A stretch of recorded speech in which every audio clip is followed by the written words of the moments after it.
Hey people, here I have a battle with a good old friend of mine, Mako, which I forgot the rest of what one was his name. It's like 101 something or another. I don't know.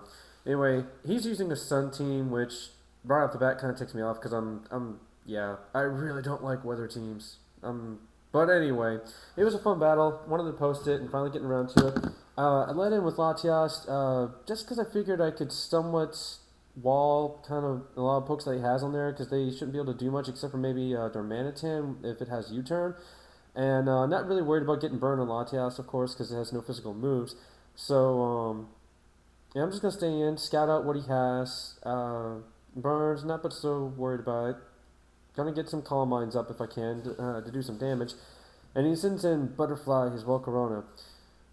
Went for a Psyshock on that, was it second or third turn? Oh, does about half, but he has lefties. I'm really fearing the Bug Buzz right now, but since I have the Calm Mind up, I think I can live one no problem, hopefully, and go for Recover, but he also goes for Morning Sun, so now we're sitting about even.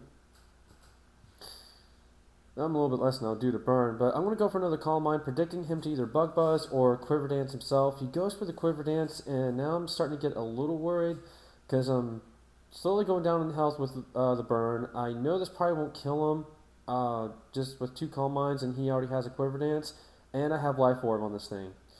So I'm just going to go for Psyshock, get as much damage as I can. I figured, at this point, I thought I was screwed, because he had two Quiver Dances up. I don't think anything else of mine on my team could really handle anything from that. But he actually doesn't carry Bug Buzz. So that was like a huge relief. I thought that was pretty much good game right there. But come to find out, he has Hidden Power Ground, I think. So, I mean, that's pretty nifty to have on a Volcarona. Not bad. Oh, sorry, I'm making too much noise here. Unfortunately, I went down to Life Orb and Burn, but I got a big threat out of the way. Going to Gengar here because I figured, okay, I don't want anything else really put to sleep right now. I know it's probably gonna, do that more or less because that's what Venusaurs do. And thankfully, I get the second turn Wake Up, and I get the Curse, which I think is kind of key on getting past this Venusaur right now because growth in the sun, it's it doubles instead of just upping your stats by 1. So yeah, that's a pretty big threat right there on both the physical and special attack side, since growth raises both stats or just like workup. So that curse is doing some beautiful damage there. This is my own personal set that I made recently, and one of the few times you actually get to see it in work, and play and have it work well. I didn't want anything else to take a lot of damage from something, so I just left him in here, got 2 protects off, which is awesome. Now he's down in the red. Went for another protect, or just for lulz, because there have been rare chances where that it's actually happened, where you get 3 in a row. Send a crossblade, because I know I can take it out with a Shadow Sneak. I think he predicted that because he's faced this guy late before. Send in Gliscor, and it takes the burn. I was predicting that. I did not want, Crossblade to get a burn just yet, because, could probably use them later. And Gliscor isn't really used for attack power. It's more or less just to, hinder people and hacks them. So, even if he stayed in, switched out, went for a Toxic, and got that on a bulky Pokemon like Hitmontop here, which is awesome. Go for Taunt, which, yeah, I still don't think many people predict with Gliscor. And now he cannot put up his Stealth Rocks. Now I predicted him to switch on that turn, and I go for Toxic again. So now I've got Toxic on 2 Pokemon. Doing pretty good here. And now I find out if this thing is Scarfed or not, and it turns out it's not. He goes for the Fire Punch. I do have Dig. This was part of another set that was on this Gliscor, and I just left it on there to see how it would do with the Toxic and also Poison Heal ability, because the whole idea behind it is, if I Toxic someone, use Dig, I get that much more in life back, and they get that much more in damage, and it's not too much weaker than Earthquake, so it's not too bad of an idea, but I'm still messing around with it. Send Crossblade back in. Figured he would actually go ahead and switch, so I'm just going to go for the Zen Headbutt, get some damage, and What do I do here? What do I do? Okay, I start bulking up, which is what Crossblade does best. He goes for Stealth Rocks, which I'm not but so worried about at this point. So far, I've been doing pretty good, having some pretty decent luck. And usually the only thing that stops Crossblade after I've bulked up at least once or twice is that someone always gets a crit or they get a burn or something like that.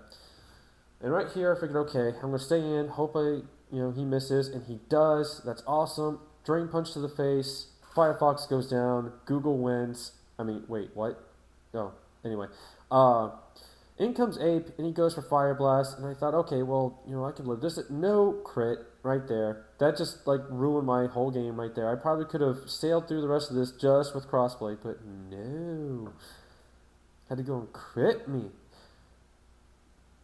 So, I'm going to go sub with Jolteon, because no one really predicts that with Jolteon, at least with mine. And was kind of fearing the Vacuum Wave on that Ape, but thankfully I guess he doesn't carry it. And yeah, so he's not Scarf Orb and he's Life Orb, so I should be able to take him out with a Thunderbolt because I am modest, but I can still outspeed an Ape. And here is where it got a little tricky for me. I wasn't sure which way to go about it, whether to go for a workup or just to go for T-Bolt. I know Darmanitan's defenses aren't the greatest, but I was hoping I would do a little bit more than that, so that way Toxic would, take it out, and no such luck. I was hoping I could, keep subbing, and I don't know. My thought process was a little sketchy at that point because I wasn't quite sure what I could pull off. I was thinking at the time, I was like, maybe if I sub and all, the poison will kill him, but since I go first, yeah, he's going to break my sub every time, and yeah, so I'm not going to have any sub word before he dies, which is, yeah, what happens right there. And then comes Venusaur, which is a freaking eyesore right now because I hate it. Damn it, and its String World ability. Mayko, I could kick you in the shins for this, I swear. Yeah, anyway. This is an old Slacking that I have actually redone. I messed around with the EVs on it and gave it some new moves. Now, he goes for Sleep Powder, and yeah, he goes for that workup, that growth right there. I was hoping I would wake up at this point, but he goes for the Hidden Power Fire in the sun, and look at this, I live. Now, Slacking is not known for its special defensive prowess, but I can't believe I actually lived that, to be honest. Unfortunately, I do not get the wake up on the second turn, which if I did, that would have been a good game for me because I would have been able to take him out. But anyway, hope you guys enjoyed the battle. I am always striving to make pokes different, and if you like, the Gengar idea, feel free to use it. And I'm still testing things out with that Jolteon and Gliscor. Anyway, thanks for watching. I'll see you guys later, and have a good one.